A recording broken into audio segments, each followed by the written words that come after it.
안녕하세요. 오늘은 레위기 24장입니다. 계속해서 켜둘 등잔불. 여호와께서 모세에게 말씀하여 이르시되 이스라엘 자손에게 명령하여 불을 켜기 위하여 감나무를 찢어낸 순결한 기름을 네개로 가져오게 하여 계속해서 등잔불을 켜둘지며 아론은 회막과 증거궤 휘장 밖에서 저녁부터 아침까지 여호와 앞에 항상 등잔불을 정리할지니 이는 너희 대대로 지킬 영원한 규례라.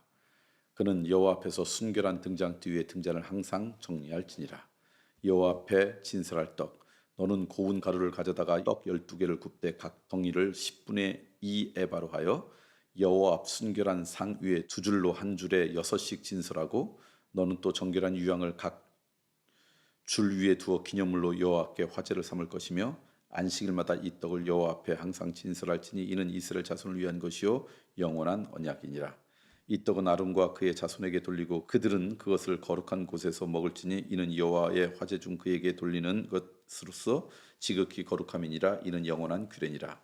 여호와의 이름을 모독하면 이스라엘 자손 중에 그의 어머니가 이스라엘 여인이요 그의 아버지는 애굽 사람인 어떤 사람이 나가서 한 이스라엘 사람과 진영 중에 싸우다가 그 이스라엘 여인의 아들이 여호와의 이름을 모독하며 저주함으로 무리가 끌고 모세에게로 가니라. 그의 어머니의 이름은 슬로밋이요 단지파 디브리의 딸이었더라. 그들이 그를 가두고 여호와의 명령을 기다리더니 여호와께서 모세에게 말씀하여 이르시되 그 저주한 사람을 진영 밖으로 끌어내어 그것을 들은 모든 사람이 그들의 손을 그의 머리에 얹게 하고 온 회중이 돌로 그를 칠지니라. 너는 이스라엘 자손에게 말하여 이르라. 누구든지 그의 하나님을 저주하면 죄를 담당할 것이요 여호와의 이름을 모독하면 그는 반드시 죽일지니 온 회중이 돌로 그를 칠 것이라. 거류민이든 본토이든지 여호와의 이름을 모독하면 그를 죽일지니라. 사람을 쳐 죽인 자는 반드시 죽일 것이요 짐승을 죽인 자는 짐승으로 짐승을 갚을 것이며 사람이 만일 그의 이웃에게 상해를 입었으면 그가 행한 대로 그에게 행할 것이니 상처에는 상처로 눈에는 눈으로 이에는 이로 갚을지니라.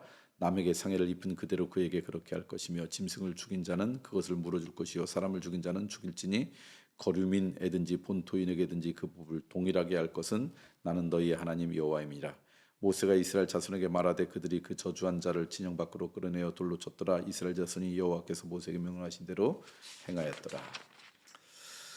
하나님 앞에 어떻게 정결해야 되는지, 그리고 그 다음에 그 사회가 어떻게 잘 유지되기 위해서 반드시 지켜야 될 규례들이 뭔지, 그게 이 레위기 24장 말씀에 쓰여져 있습니다. 먼저 오늘 말씀 보니까 하나님 앞에 등잔불을 순결한 기름으로 해서 늘 켜놓았으면 좋겠다. 정결하게 그것을 잘 이렇게 켜놓았으면 좋겠다. 그리고 대대로 그렇게 해라라고 하는 말씀이 이제 하나 나와요. 성경에 보면 하나님은 빛이십니다라고 신약 성경에 이야기했죠.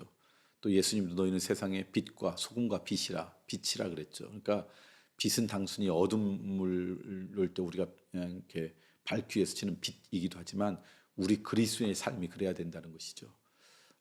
그래서 하나님 앞에 갈 때마다 늘 빛된 존재로 가고 우리가 이 땅 가운데 빛의 모습으로 살아가야 되는 것을 늘 기억하시면 좋겠다. 그래서 하나님 앞에 늘 빛을 밝히는 것처럼 우리가 어느 곳에 있든지 하나님의 자녀로서 어둠에 가까이 하는 인생이라 빛과 가까운 인생으로 살아갔으면 좋겠다.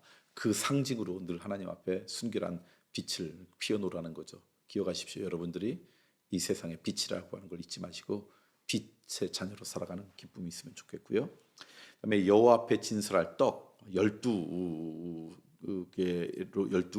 덩어리로 순결한 상 위에 두 줄로 한 줄에 6개씩 그렇게 해라. 그거는 12지파를 상징하는 거죠.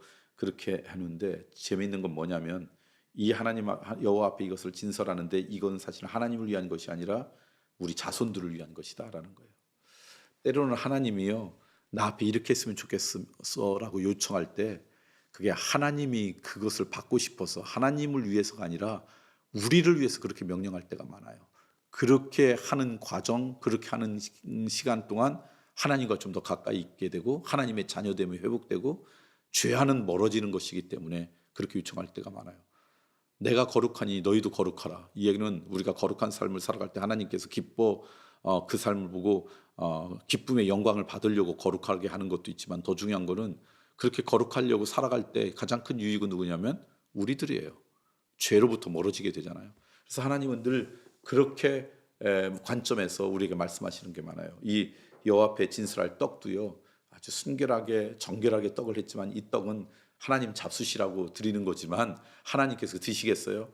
오히려 그것은 우리의 백성 모두 자손들을 위해서 하나님 앞에 늘 그렇게 정결한 인생으로 살아가라고, 그리고 너희들이 먹는 모든 이 떡은 하나님의 선물로 우리에게 주어지는 걸 잊지 않고 하나님의 창조일수 가운데 살아가기를 요청하는 그런 하나님의 말씀이죠. 기억하세요. 때로는 하나님의 명령이 하나님을 위해서가 아니라 그 명령에 순종하는 우리를 위해 주신 명령이라고 하는 거. 그래서 하나님께서 우리에게 주신 명령들을 기쁨으로 행하는 믿음의 결단이 우리 가운데 있으면 참 좋겠다. 마지막으로 하나, 뒷부분에 제일 많이 나오는 말씀은 뭐냐면요, 하나님의 이름을 모독하지 말아라. 하나님의 이름을 모독하는 것만큼 큰 죄가 없다, 그 얘기를 강조하고 있습니다.